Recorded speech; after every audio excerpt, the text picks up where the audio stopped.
Good afternoon or good evening, wherever you're tuning in from across Canada or abroad, if you're tuning in from abroad as well. We welcome all of you from coast to coast to coast. My name's Troy. I'm one of the directors on our board of directors for Ostomy Canada Society, and I have the pleasure of being able to help open today's webinar. We're going to be joined by a guest speaker who I'll introduce in just a moment, but just to remind everyone of today's topic, we're going to be covering Stop the Leak, tips for leakage prevention and finding your fit. And we're joined today by our guest speaker, Natalie Kamika, who's a registered nurse and has her designation as a nurse specialized in wound ostomy incontinence and has a master's degree in clinical sciences in wound healing. Natalie is employed as a clinical specialist for Coloplast, providing clinical expertise in the area of ostomy incontinence care. And we're so happy to have her joining us today. I just want to first say thank you to Coloplast for the support in being able to deliver this education. It's truly, truly appreciated, and we really thank them for their ongoing partnership. We're going to be recording today's presentation, so you'll be able to watch what we're seeing today, as well as a Q&A portion at the end, and watch it back later on our ostomycanada.ca website, or if you have any friends, family, colleagues who want to take a look at this as well, they'll be able to be directed there. I also just want to remind everyone that we will be doing a Q&A portion. There's a little function or little button in your toolbar here that says Q&A. If you click on that, you should be able to pose a question in there. And if you want to click on it now, I've actually already put 2 announcements in there, which gives you the link to a couple different handouts that are courtesy of Coloplast, which we'll be touching on a little bit in the presentation today, or Natalie will be touching on it, but there'll be helpful documents to access. We will be following up with an email after the webinar as well, and that will include the same links too and how to get in touch if you have any questions about that. And so before I get going here, I'm just going to pull up our recording for today's presentation so we're ready to go. And I'll remind everyone that for those who did submit questions before when you registered, we have collected those as well. So we're going to try to get to as many questions as possible, and we really appreciate you submitting those in advance. So without further ado, I'm going to share my screen here. I'll double check that Yasser can see it behind the scenes here in just a moment, and we'll press play once I get a thumbs up from him. Perfect. Okay, thanks everyone. We appreciate your attendance today, and we look forward to chatting in just a little bit. Hello, everyone, and welcome to our webinar today titled Stop the Leak. We'll be reviewing tips for leakage prevention and helping you find the right fit. Please take a moment to review our disclaimer for this presentation.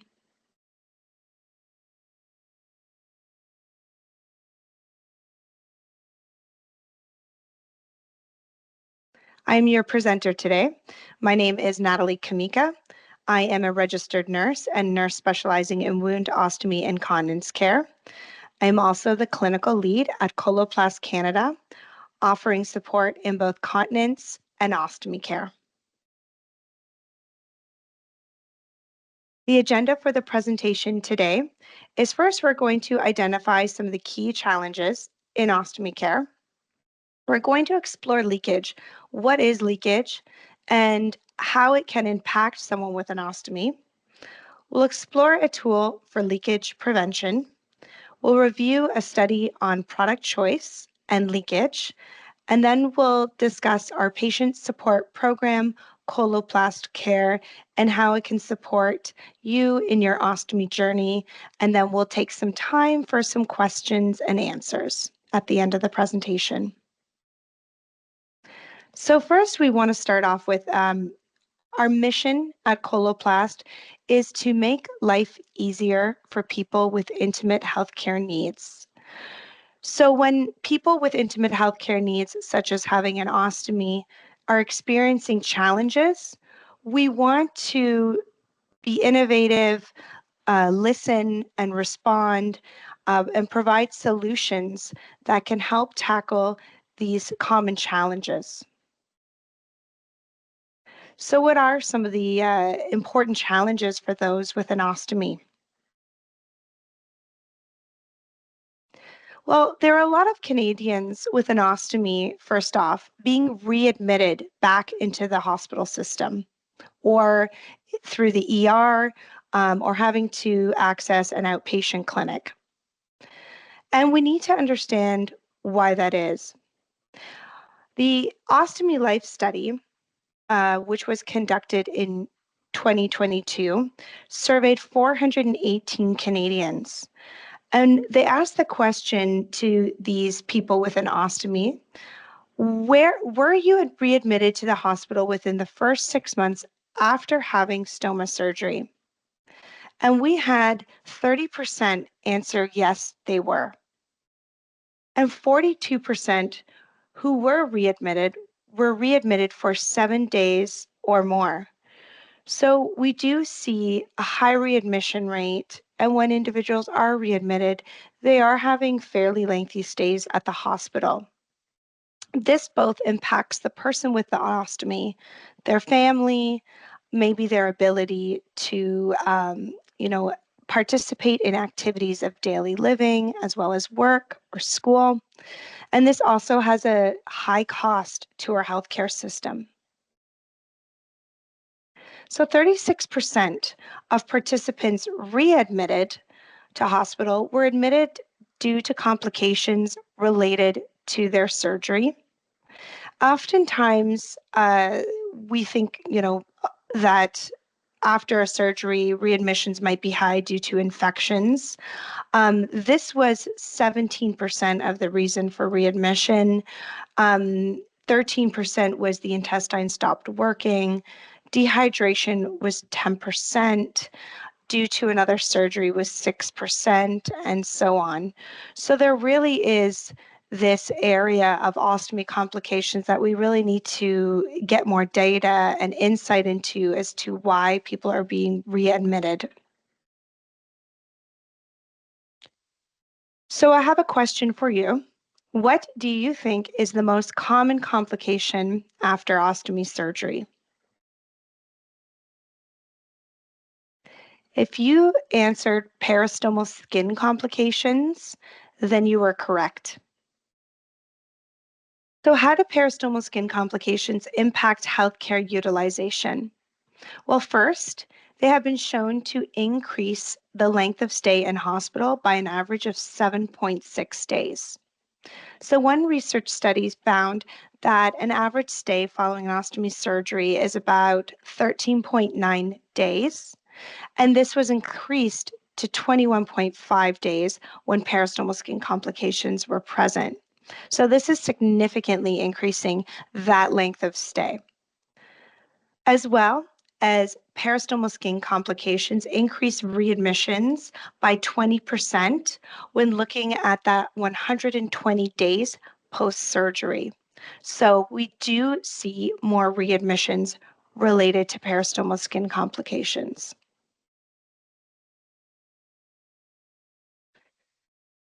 So if we want to tackle peristomal skin complications, then we really need to understand what is the root cause of majority of peristomal skin complications so that we can tackle that root cause and prevent most peristomal skin complications. So the number one cause of peristomal skin complications is related to leakage. And when leakage gets onto the peristomal skin, depending if it's urine or stool.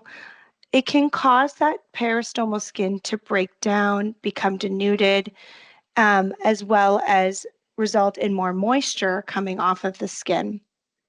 Moisture coming off of the skin can make it challenging for any ostomy barrier to adhere to that skin that's wet. And so this can get people caught into a cycle of leakage, leading to more skin complications, which leads to more leakage, and so on and so forth. So we really want to work at also not only treating it when it does happen, but preventing it too. So 66% of peristomal skin complications are leakage induced, irritant contact dermatitis. So the term irritant contact dermatitis just means that the peristomal skin has been in contact with an irritant. Could be related to a chemical preparation, could be stool or urine, and that has caused an inflammation into the skin. Sometimes we see common symptoms of redness, soreness, as well as itching when we have irritant contact dermatitis. So these are definitely symptoms you want to look out for, and they aren't normal. So if you are experiencing these symptoms, you should definitely get in touch with a healthcare provider, or look at some of our tools to help assess if you're using the right product, and or the right change routine. So what does irritant contact dermatitis look like related to leakage? This is some images that show how that would look like on the peristomal skin. So you can see there's this peristomal skin is breaking down, there's redness, and it can be often in the pattern of where the leakage is occurring. So these statistics here are from the Ostomy Life study that was conducted in 2019. It's an online survey of 5,187 people across 17 countries. So a very comprehensive survey that was conducted. Of this database, 148 Canadians were surveyed and included in the study. And when we look specifically at the Canadian data, we see that 78% of Canadians with an ostomy that were surveyed experienced leakage within the last month. Okay, so that is a lot of individuals that are experiencing leakage. 62% experienced peristomal skin complications when they last changed their ostomy barrier. So that's the majority of individuals that are seeing peristomal skin complications. So this means it's a common problem. And 94% of people with an ostomy worry about leakage. It's no wonder that leakage, which can lead to peristomal skin complications, can have a major impact on the quality of life for people that do experience leakage or that worry about leakage. And oftentimes we can see people more socially isolated due to their worry of having, a leakage episode when they're out and about, things like that. So it's really important that we address this challenge as well to help improve the quality of life for people with an ostomy. So on that note of quality of life, we can see the negative impacts in these statistics here. We have a survey that shows from 2019 that 54% are not able to sleep due to worry about leakage. So not only does it impact them during the day, but it can also impact the ability to sleep at night. And we know how important sleep is to help rest, rejuvenate, and as well just help with our overall well-being and health. 37% feel like they're not in control. 30% are limited in their work. 20% stay at home. And 15% avoid physical contact with family and friends. So, as we can see from these statistics, that we see more isolation, the impact on overall health and well-being, the impact on the ability to work and socialize. It's quite a heavy impact when we are worrying about our ostomy.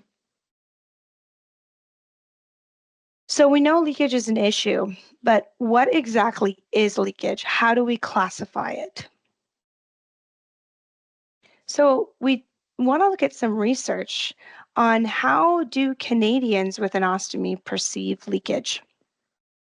I want you to take a moment to reflect and think about if you're currently dealing with leakage or if you're a caregiver, what you consider to be leakage when you see it on your either your loved one or your patient.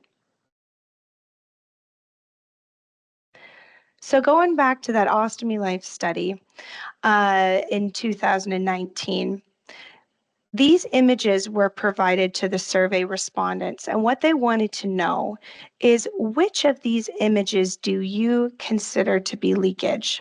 So, depending on if the individual had an ileostomy or colostomy or a urostomy, would determine which set of images they would see that would be more related to them. And they would just simply answer if that was leakage, yes or no, and so on and so forth. And when we look specifically at those with either with a fecal stoma, 74% do not consider feces in the center ring as leakage. So you can see here that 74% said this was not leakage. 12% said this was not leakage, right? And then we see, as the leakage goes outside the barrier, more individuals are like, agree, yep, that is definitely leakage. And how does that compare for urostomy? Well, the results are even higher in that 96% of individuals consider the when you have some leakage around the stoma, that is not considered to be leakage. So what are the conclusions? When output is around the center ring of the skin barrier, majority of people with an ostomy do not consider this to be leakage. However, this is leakage and can lead to peristomal skin complications. So whenever we do have output of any kind that gets underneath the barrier, even if it's close to the stoma and it's sitting there on that skin, we can see peristomal irritant contact dermatitis. It might be closer to the stoma, but it is still a peristomal skin condition that needs to be addressed. So what do you think is the solution to reduce the risk of leakage and peristomal skin complications? So again, this is just showing that cycle, that leakage can lead to skin issues, which can lead to more leakage as it's more challenging for an ostomy barrier to adhere to denuded, irritated, broken skin. But having the right fitting ostomy system can help prevent this damaging cycle of leakage and skin issues. If we have an adequate fitting appliance that seals and prevents leakage, then we can prevent this cycle. Although that sounds great in theory, it can be quite challenging getting the right fit for each individual. And you can see with these images here, there's so many different bodies and stomas. So how do you determine the best fitting ostomy system to prevent leakage? If you're a clinician, do you use your experience and you just kind of use a feel for it? Do you have an assessment tool that you use? If you're a patient, are you just using what was provided to you out of hospital or from the home care nurse? And it could be years later, and are you still using that same product? And if it's working for you, great. But if you are experiencing leakage and skin issues, then maybe it's time to reassess. So one tool that is available, and we'll get into it, is the Peristomal Body Profile Assessment Tool. Coloplast has adapted this evidence-based validated tool into a more user-friendly online version called Body Check, and we'll provide those resources for you as well. But what is peristomal body profile terminology? So understanding what this peristomal body profile terminology is going to be key when you're doing your assessment to determine your best fitting ostomy system. So peristomal body profile terminology is a way to consistently and simply and quickly describe the form of the body surrounding the stoma. So really, we're talking about the peristomal area that is typically covered by the skin barrier, the ostomy barrier. And how was this developed? It was through a clinician consensus of over 2,000 specialist stoma care nurses globally. And these nurses were from all around the world, from 27 different countries to be exact. So there's three main peristomal body profiles you should be familiar with, and think about if you have an ostomy, which one is you? If you're a nurse, then maybe thinking about when you're assessing your patients, which peristomal body profile do they have? So we have the regular peristomal body profile. This is when the skin around the stoma is more or less level with the surrounding abdomen. We have the inward peristomal body profile. This is when the area around the stoma sinks into the abdomen. And then we have the outward peristomal body profile. This is when the area around the stoma rises above the surrounding abdomen. It's important when you are assessing your profile that you are in a variety of positions. Ideally, sitting or standing is good. When you're lying down nice and flat, that's when everything kind of spreads out. You may not see any protrusions and things like that. So it's always good to assess in varying positions. And Coloplast, through the Sensor Mio range of ostomy barriers, has designed three different skin barrier shapes to conform to these three main peristomal body profiles. So for a regular profile, typically the Sensor Mio flat is a good option.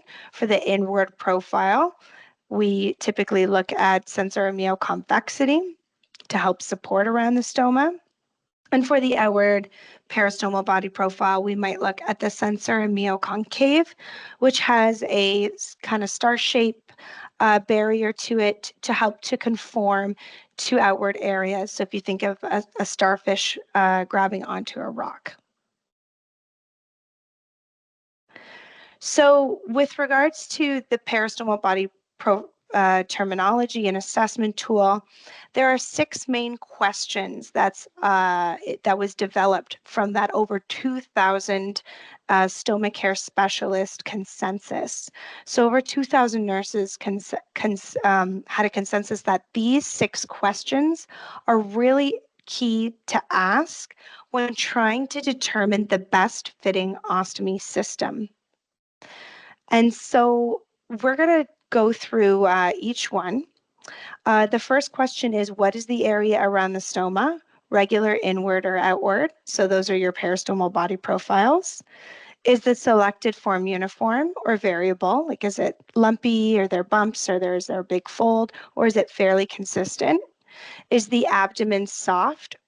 That would be like pressing onto like a water mattress, if you remember what those are, or is it more firm, like pressing onto a heel? Are there superficial or deep irregularities, like a deep fold or deep crease? Is the stoma located above, at, or below the bending line? So if you get the patient to stand and bend, where is their bending line, and where's the stoma in relation to that? And what position is the stoma in relation to the surface of the skin? Is it protruding above the surface of the skin? Is it level with the skin, or is it below? So there has been multiple published studies on this peristomal body profile assessment tool and the body check tool. And this was from a study that was based in the Nordic region. 4 Nordic countries were involved, and 22 nurses evaluated the body check tool, and 95% of those nurses would recommend the tool. And there were 68 patients involved in this study. And what they did was all of these 68 patients were having issues with leakage, and they were coming to see their specialist stoma care nurses for troubleshooting and support. And they recorded the average number of leakage events in a 7-day period. And then the nurses used the body check tool and then adapted their recommendation for trying a different product based on based on what the body check tool helped guide their selection as well. And we see for each profile, those with a regular profile had an average of 5.5 leakage episodes over, again, a 7-day period. And after trialing the products over a 4 to 5 week period and using body check, those leakage events went down to 2.4 in the 7-day period. For those with an inward profile, those are really challenging ostomies. We saw 8.3 episodes of leakage, and that went down to 1.6 episodes of leakage. So we see the biggest improvement with the inward profile. And in the study, you'll see that the tool helped to recommend convexity, and we can conclude that as we see more usage of convex barriers, we also saw a nice decrease in leakage episodes.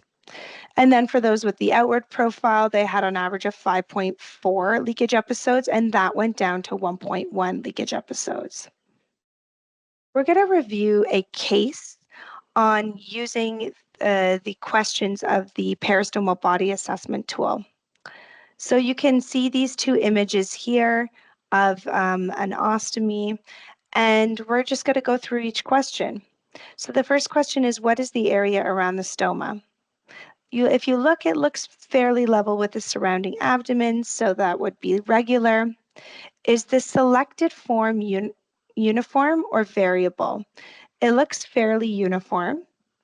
Is the abdomen soft or firm? So you wouldn't know without actually, touching the patient here, but we're going to say it's soft for the purposes of this example.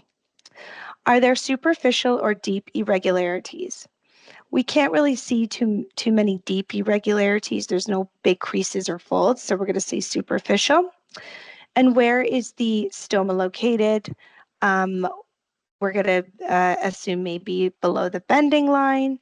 And what position is the stoma in relation to the surface of the skin? We can see it looks more retracted here, so we're going to say below skin level. Now here is a code to the body check tool that's on coloplast.ca website if you want to scan it with your phone. But we also will be providing all these resources to you as well. Okay, we're going to explore a study looking at assessing leakage in peristomal skin conditions in ostomy patients following surgery and prior to discharge.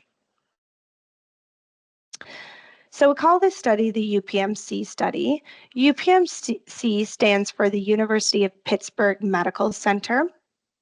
And the main objective of the study was to explore the performance of pouching systems with respect to barrier leakage and development of peristomal skin complications in the hospital setting immediately following ostomy creation.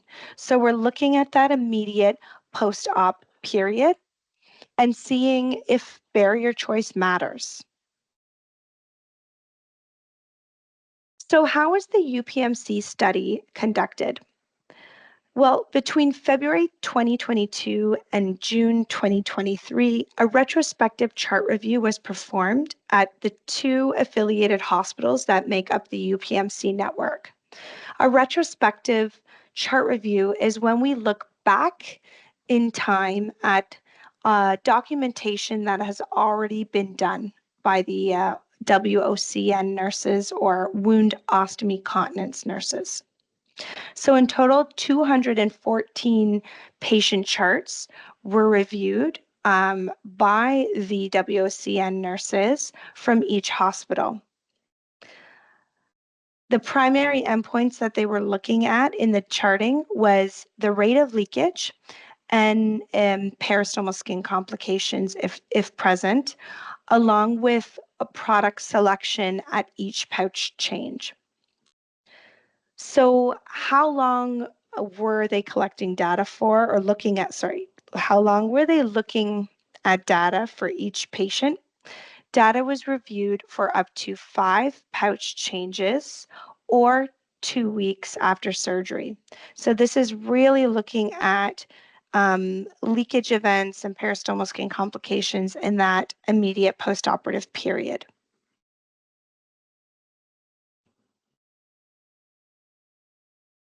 And what they found is that 42.5% of patients experienced at least one episode of leakage. So that's just shy of half of the patients within either 5 pouch changes or 2 weeks post-operation had experienced a leakage event. And 16.8% experienced leakage 2 times or more. So as you can see, the leakage is a challenge in this immediate postoperative period.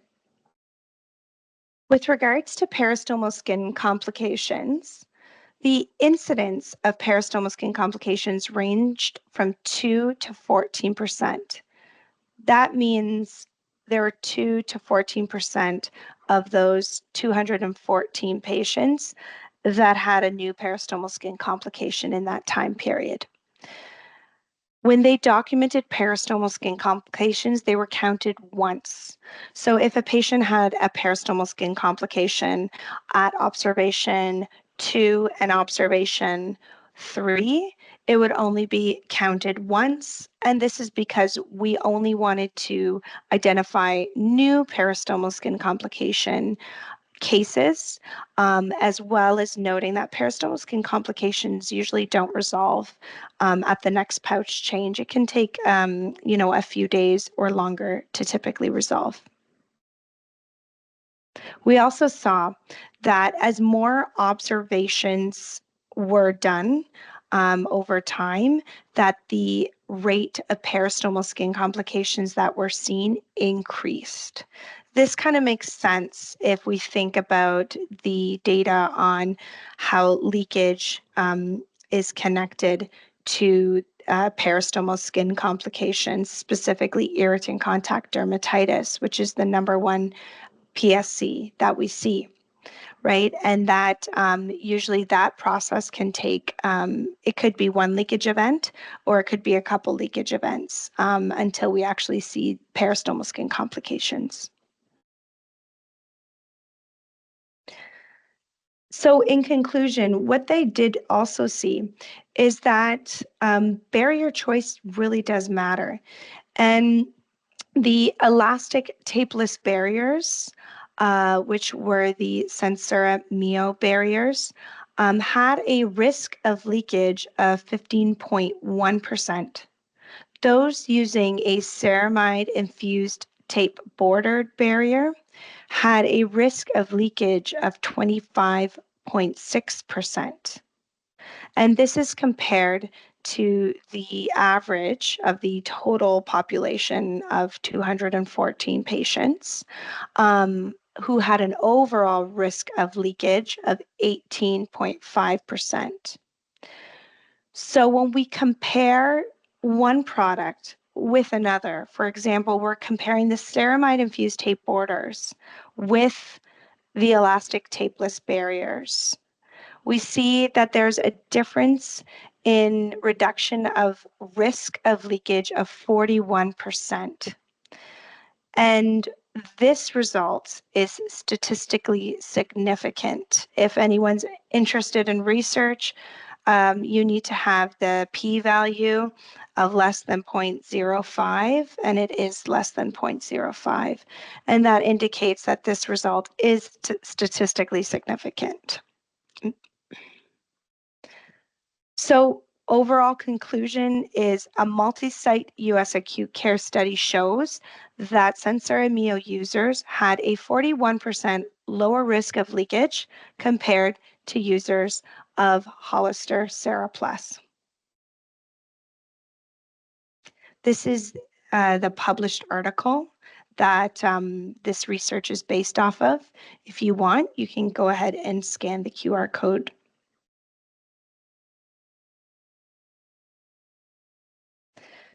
So the research supports that leakage is not an inevitable reality and that barrier choice really does matter.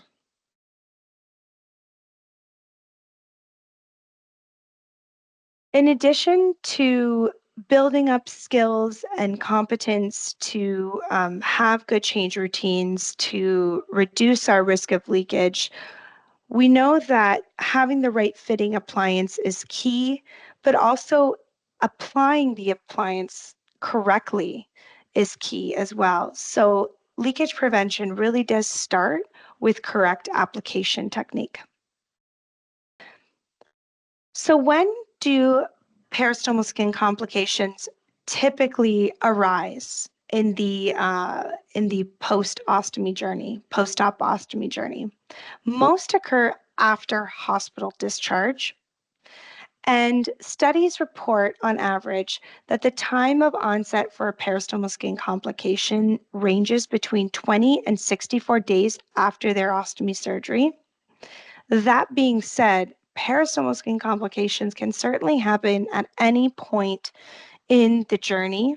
However, there is a higher incidence of PSCs in this specific time frame, which is typically when they might already be discharged from hospital, potentially even from home care, if they even had home care or access to outpatient care.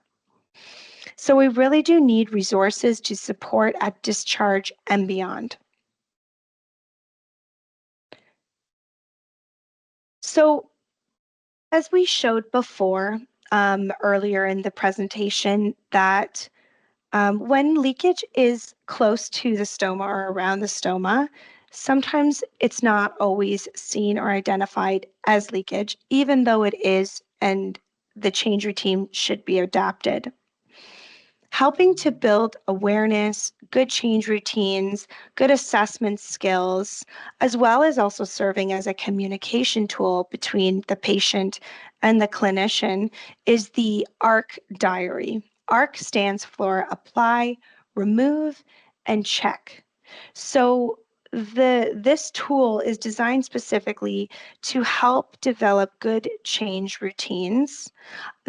This is just a quick screenshot of the diary itself, but you can record, date of when you're changing your appliance. There's also check boxes to note if there is any, if the skin is healthy or irritated or broken. Also, when you do remove the barrier, taking a look at the other side of the barrier to see if there was leakage. Where was the pattern of leakage? Was it at, 12 o'clock pointing down? Maybe there is a accessory, or maybe a convex barrier is needed, or maybe we need to be changing our barrier more frequently. If we typically leak day 5, maybe we change it day 4 to prevent that leakage episode.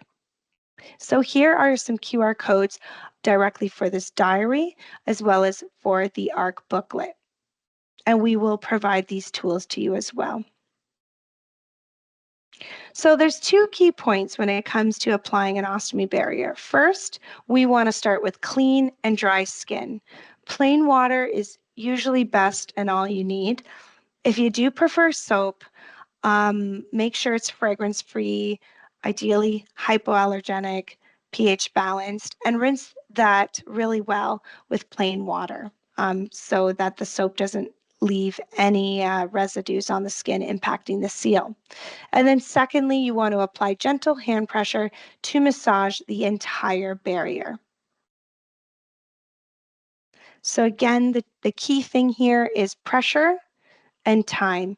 Again, you don't need a lot of pressure when you're applying your barrier, just the same amount of pressure you would use to massage some lotion into your skin. And you want to make sure that you have contact with the entire surface of the area of the barrier so that those polymers of the barrier can start to conform and mold into all the little nooks and crannies of the skin for an adequate seal. So at discharge, Unfortunately, 22% of Canadians with an ostomy felt poorly prepared for life with a stoma. So how can a patient support program help? So this is the structure and offerings of the Coloplast Care Program. There is a dedicated website that you can check out with lots of articles and tools and stories. We have brand ambassadors, individuals with an ostomy as well that have their stories available. And then we also offer personalized emails based on content relevant to you. We have our patient support care advisors that you can speak with on the phone, 9 a.m. to 5 p.m. Eastern Standard Time. Both they speak different languages as well, available to you if needed. And then we also offer samples and product guidance. We also have reimbursement coverage and support. And you can call the care team as well to discuss if you need any assistance with regards to reimbursement, funding, and things like that. We have recently added a new program as well to really help address the mental health needs of people with an ostomy. And it's through Teladoc Health, a third party. So Coloplast is not privy to the information that you provide this third party. But what we do, we've partnered with them to offer 3 free 1-hour virtual counseling sessions with a mental health specialist if you choose to take advantage of that offering. You also will get access to the Teladoc Health My Strength app for free as well, which has a lot of different resources and tools on there too. We also have an ostomy leakage guide where we offer some tips and tricks as well for preventing leakage. There's a QR code here. If you don't get a chance to scan this, we will also provide this resource to you as well. And with regards to our Coloplast Care Program, this is the phone number, the hours. You can also email at casupport@coloplast.com or check out the website at coloplast.ca. And these are our social media channels as well you can see us on, as well as hearing from our brand ambassadors, which are also featured on our social media channels. And now we'll take some time for some questions and answers. All righty. So first, I just want to say thank you so much, Natalie, for a great presentation. And I apologize for the errors at the beginning there. I had it in full screen and I couldn't see some of those comments coming up. So sorry about that. And we'll make up for it here and make sure we still have some time for some questions. So thank you for No that. problem. What I'm gonna do here as well is just share some of those QR codes on one screen here. That way, if anyone didn't have a chance, you can still scan them right now. Again, as Natalie mentioned throughout the presentation, there are we are going to be able to send those back to you in the form of an email post-webinar. But if you want to scan in the meantime while we talk, you'll have this in front of you here. So one of the questions I'm going to start with is actually one that came in a little bit more recent. And you touched on this quite a bit towards the end. It's about recommendations for people who develop skin irritation from leakage. Then they have to use a cream. But now they have they get concerned that the cream prevents it from sticking. This has happened often, and with an ileostomy, can't go long without having a pouch on. Do you have any initial suggestions for someone who might already be at that point? How do we make sure we can still keep the adhesive going? Yeah, no, that's a great question because, I've had a lot of experience with that too. And obviously, I will mention that you should consult your healthcare provider because I'm assuming this cream, I'm guessing it might be a steroid cream to help bring down the inflammation of the skin. So I can't go against your doctor's recommendation if it was prescribed to you or your nurse practitioner. But there are, some other strategies to handle red and irritated skin that often can happen and are often a result of irritant contact dermatitis. That is just, you can have irritated skin. It can result from something more red and more superficial to a full wound. And elimination of that top layer of skin where it can become really raw, really moist. And that just makes both of those things, whether you have that wetness coming from the irritated skin or the creams, they all can be a challenge for any adhesive barrier to adhere to that damaged skin. So the key thing is we want to get a seal. We want to make sure we're using the right ostomy fitting barrier to conform to your unique body. And we talked about the body check tool, which is one example of a tool that could help you select the right product to ensure first that you are using the right fitting product, because you can put, I always say you can put like $1 million dressing on irritated skin. But if you don't have the right fitting product and you continue to experience leakage, it's going to be a major challenge for that skin to heal, if at all. So we want to first make sure you got the right fitting appliance that's going to seal around your stoma and prevent leakage from happening. Some of our research shows that even just switching to some convexity, if you're in a flat and you're having issues with leakage, again, I recommend you to talk to your healthcare provider. But typically what we see is moving to convexity can help in a lot of cases. Sensor and Mio range has 3 different levels of convexity: soft, light, and deep, as well as the deepest convexity on the market. That's 9 millimeters deep. So some people with really retracted stomas, they're not going to get a seal. They really need a lot of extra support around the stoma. A deep convex may be an option for that. So again, with regards to the cream, I can't say whether to use it or not to use it. You do need to consult your HCP. You do need to consult the prescriber of that cream. But I know some people will put the cream on if they're able to, unless they have a really active stoma. Maybe they'll remove it after 10 minutes. Again, you would want to consult your HCP to determine what's the best way, because yes, creams and emollients and ointments will potentially impact the adhesion of your barrier. One more thing I want to mention, Coloplast does have the Brava Barrier Cream, which is designed to be used with an ostomy adhesive. And the idea is you use a pea-size amount and you put it on your skin. It's designed to moisturize your skin, but if you have already really irritated skin due to leakage, that might not be the right product until it's more for dry skin. So there is that odd product that is a cream that actually is compatible with adhesives, but most of the time it can be quite a challenge and they can offer more of a barrier. If you do have damaged skin, typically with moisture, then using things like stoma powders to help absorb moisture, brushing away the excess, and considering a Brava barrier or some kind of skin barrier wipe might be an option as well. But yes, overall, consult your HCP specifically for your case. Thank you. And I know we've touched on a couple different good points here, and I'm just going back to our questions that were asked even in advance of the webinar. You mentioned again, we want to make sure that we have a good fit here. So there's some people who are wondering about when your stoma is fluctuating in sizes between, let's say in this case, this person's wife's stoma fluctuates between 22 to 25 millimeters, sometimes receding and causing leaks. They use convex flanges and a belt.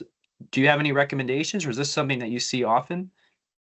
Yeah, so I don't know what kind of ostomy you have, if it's a urostomy, if it's an ileostomy, if it's a colostomy. So the names coordinate with where in the digestive tract or urinary tract that the ostomy or stoma is created. So typically we see a lot of those fluctuations with colostomies. So the ostomy is created in the colon.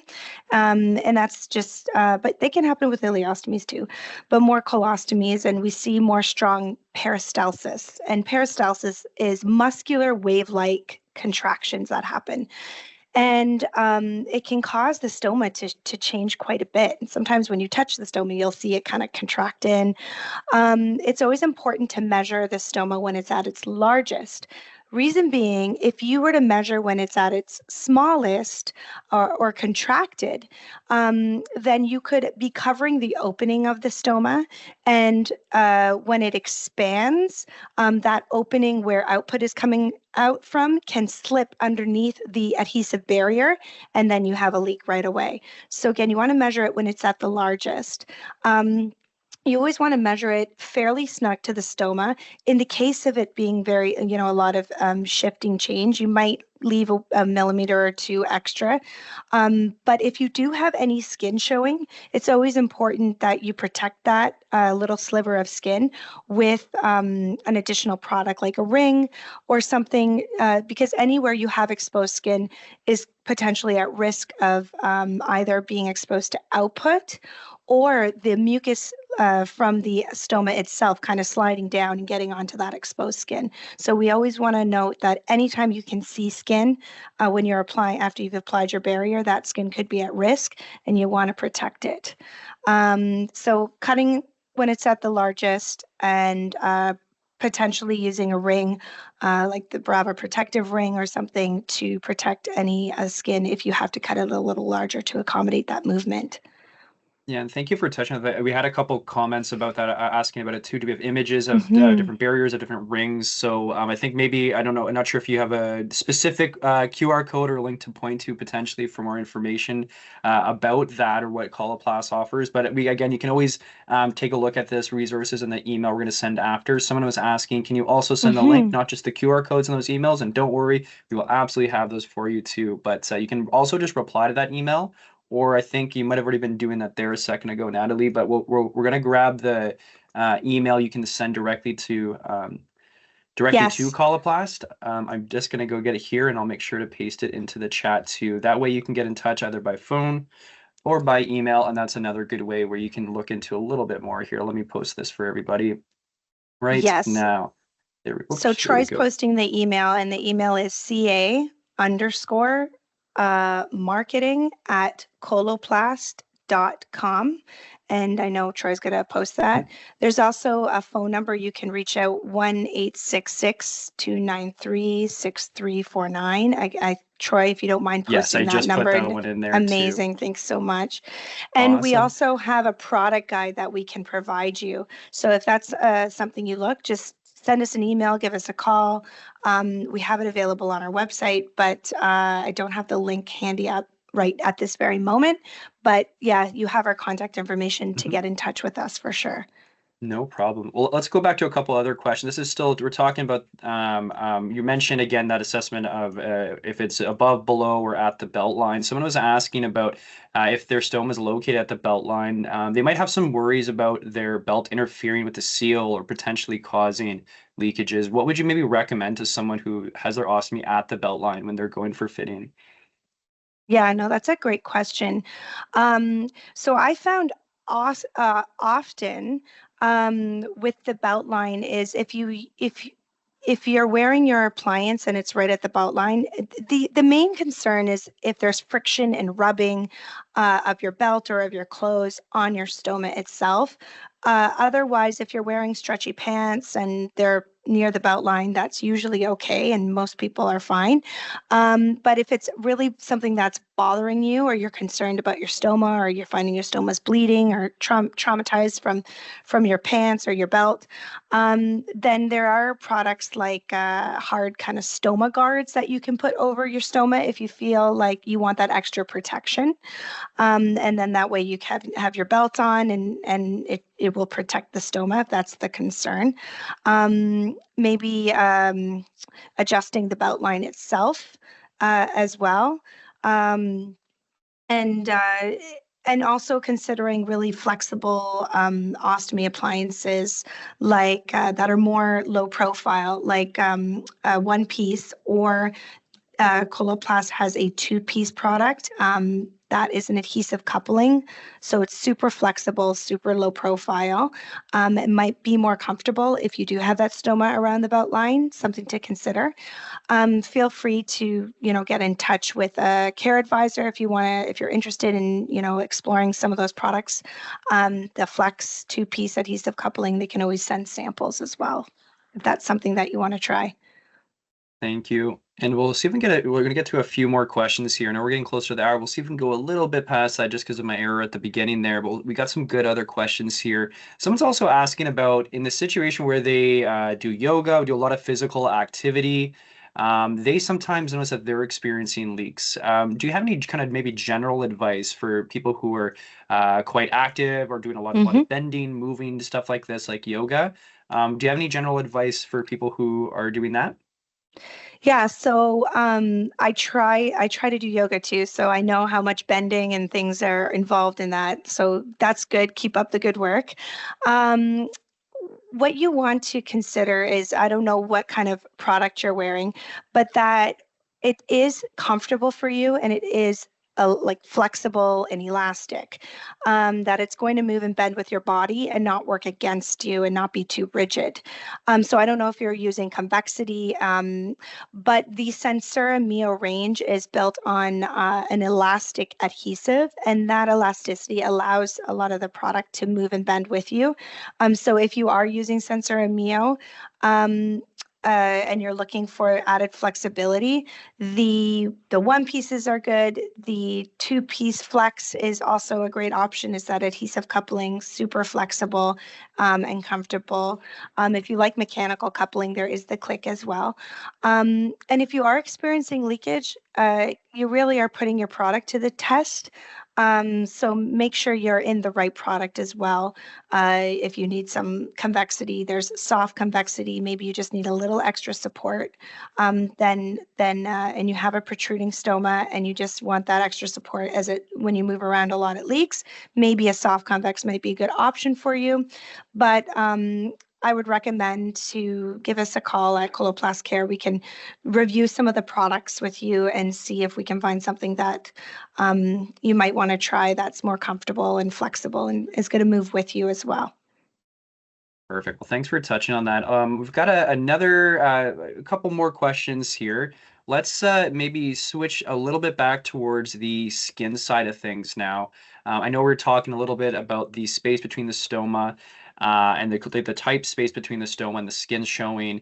Someone's also asking if it's normal to have white skin around the stoma. So if they're taking off the appliance and we're seeing that near the stoma.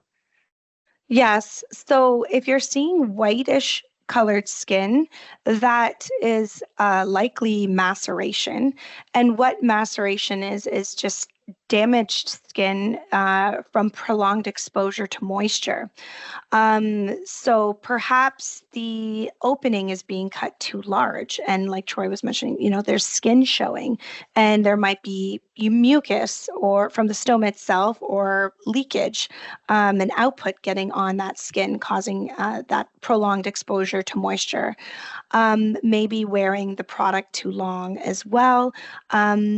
They are designed to handle, our skin is a living and breathing organ. It sweats, it releases sebum like oils and things like that, and it sheds skin cells. And it's a lot we're asking these adhesives to do long term, like, if we're talking about a week or longer. And so maybe you need to look at changing your appliance more frequently. Um, of course, when you're having a peristomal skin complication, it's always a good idea to consult your healthcare provider as well for some guidance. Um, but yeah, I find if it's just maceration around or signs of moisture right around the stoma, making sure that you're cutting that size appropriately, that you're preventing leakage, that you're in the right product. Again, you can try the body check tool, which takes a couple minutes to complete online, and also seeing a healthcare provider to make sure, your skin issues are not getting worse and they're getting better. Fair enough. And would you recommend, because you had a Mm. question from someone who was mentioning that they use a concave appliance for their body shape, but they also require convexity for a flush stoma. They were using a concave two-piece, but only got 1 to 2 days of wear. So in situations like this that are more complex, is there a tool that you might recommend looking at? Is there any general suggestions you might make for this person? Yes, I just wanted to mention one more thing about the Yeah. maceration is consider a ring like the Brava protective ring, something that's going to absorb moisture off the skin, as well if that sign of maceration is right around the stoma. Okay, so the rings can be really helpful with that too. Regarding your other question, concave, I think I got the gist of it. So essentially, if you're having issues with leakage and you're wearing a concave, just keep in mind that concave is essentially like a flat skin barrier. However, it has the petal shapes, which help conform to Mm, an outward area. Outward areas could be caused by peristomal hernias, but they can also be caused by just a fat bulge. Another, when you sit and you get the rolls, sometimes that can create an outward area where your stoma sits on top of that roll. So it's really great for any type of outward area. Now, if they have a flush stoma with formed output, so typical would be a colostomy, um, or a protruding stoma, so the output can be directed right into the pouch, usually concave is good to go. Where it can become challenging is if you have a flush stoma with liquid output or a retracted stoma, right? Because this is still flat in a way, and that there's no convexity to these appliances. So what Coloplast did is they developed the Brava Protective Ring Convex to specifically be used with both the flat and the concave shaped barriers. And this allows, it's about 8 millimeters deep, and also moldable to fit, like if you have a regular shaped stoma, and there's 8 different sizes of this convex ring, the Brava Protective Ring Convex. So it has a layer that also absorbs moisture, like the Brava Protective Ring, and then a different material that maintains its shape and form to provide support around the stoma.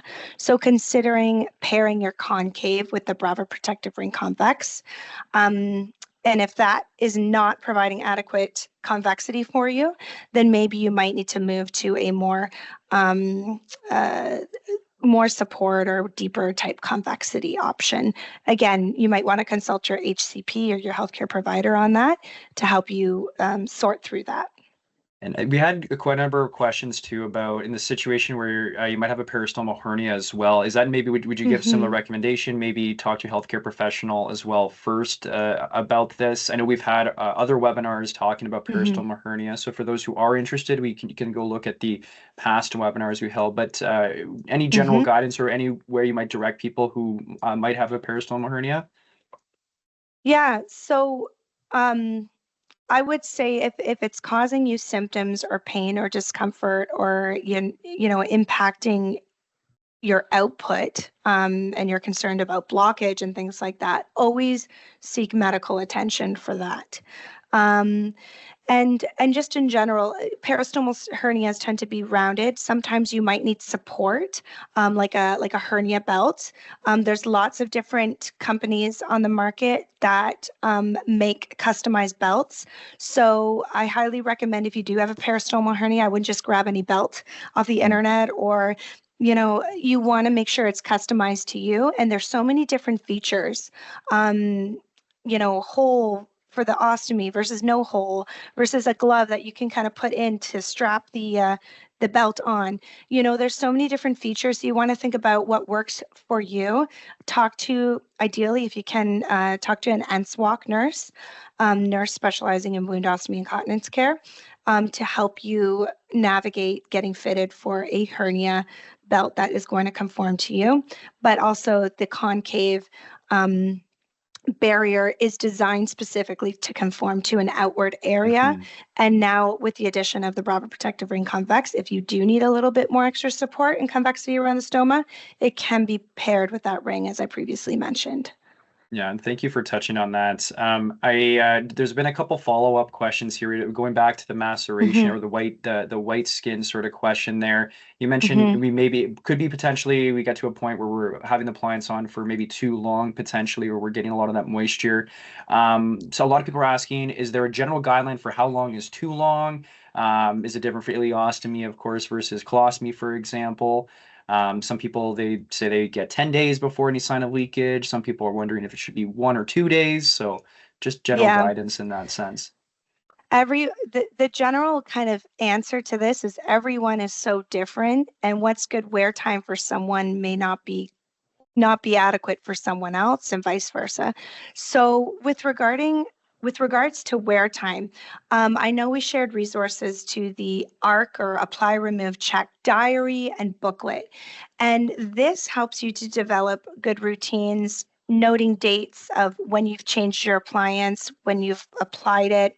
Was there any skin issues? How did the back of the barrier look? You want to observe if there was leakage. Where is it at 12 12 o'clock or 6 o'clock or 9 o'clock or 3 o'clock, and that might give you a clue. Maybe we need to build up some product there to support and prevent leakage, maybe paste or ring or whatever. um, so so essentially, with regards to wear time, let's say you leak on day 4 consistently, then try changing your appliance day 3 to prevent that leakage event from happening, because every leakage event is potential that it can damage that peristomal skin. So then you might want to be like, for me, it works to change my pouch on day 3. Now, if you're getting 6 hours wear time, then there's something, I think most of us would agree that that's not adequate wear time. And, and you're experiencing leaking and it's really distressing. That's when you need to seek medical attention. That's like an NSWAC to assess you and figure out, if there's accessories that you need, appliance needs to be changed. Your technique on how you apply, how you remove, how you maybe cut the opening, or can you move to a pre-cut at some point? Or actually, one of the major reasons why leakage occurs too is not emptying the pouch frequently enough, and it gets so heavy that it pulls on the adhesive seal. So make sure you're emptying that pouch when it's about 1/3 full. Connecting to a night bag if you have a high output ostomy and at night to help you sleep. We have night bag options that provide extra drainage capacity, as well as for urostomy night bag options. Um, so basically, we don't have a recommendation specifically like, oh, you have an ileostomy, X amount of days as expected. And there's really no guidelines in the literature outlining what the adequate wear time is. Um, we, I think generally speaking, as a consensus across the industries is longer than a week, you're really challenging that barrier because remember, as I mentioned, the skin is a living, breathing organ. It's shedding skin cells. It's oil production, sweat, and it's a lot. We're asking adhesive barriers. We want to be able to absorb all that, but then when that barrier absorbs it, it might start to impact the integrity over time, and we don't want you to have to experience leakage, as well as the skin may not. If you're wearing it like 2 weeks, for example, I've heard of cases of that. Just make sure. But some people's skin do really well, Mhm. so not advocating for that.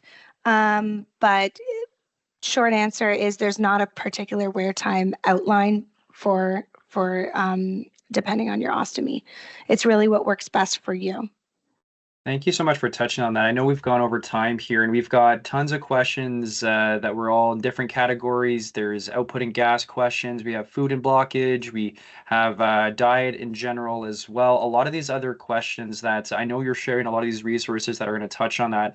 I wonder if maybe as we sort of close off here, if you wanted to just quickly just mention again what QR Mm-hmm. codes we're seeing on here, what these resources might tell people, what Sure. they can benefit from, and that especially if those are topics we weren't able to get to today, where they might be able to find some more information. Absolutely. So I know in some of the questions that we received, we had some pancaking type questions, as well as really interesting questions about food and blockages and things like that. Um, all those answers can be found in this guide to living and eating well. If you, I know Troy's going to follow up with an email with all the resources as well, but if you want to go ahead and scan, it's also on the coloplast.ca website. You can download free kind of ebooks for both ileostomy, colostomy, and urostomy. And we troubleshoot common issues. We have a very comprehensive food list. We tried to, when I say we, it's because myself, along with a registered dietitian based out of Alberta, Roy Hornstein, and I collaborated to create this book. Um, There's recipes in there and troubleshooting common issues, foods that might increase risk of blockage. I want to mention one thing is that a lot of food restrictions don't necessarily need to last forever. Um, the most common ostomy that has food restrictions is those with an ileostomy. Um, but that being said, typically it's that first 8 weeks of healing where you're high risk for a blockage. And a lot of people are able to slowly reintroduce foods after that initial healing process. So I just want to, we wanted to make it to be more of an empowering piece versus, oh, this is what you have to eliminate. So, and also you can enjoy a lot of your foods. Remember the 3 C's: chew your food well, maybe cut it up, chop it up, C for chop, and cook your food well, like your veggies. And then we also have a list of foods high in insoluble fiber that can cause blockages that you might want to be conscientious of or try one food at a time. Sorry, that was a long answer for that, but I know No, we had but so very much helpful for questions. sure. Yeah. Yeah, I just want to give you an idea of what's in this document.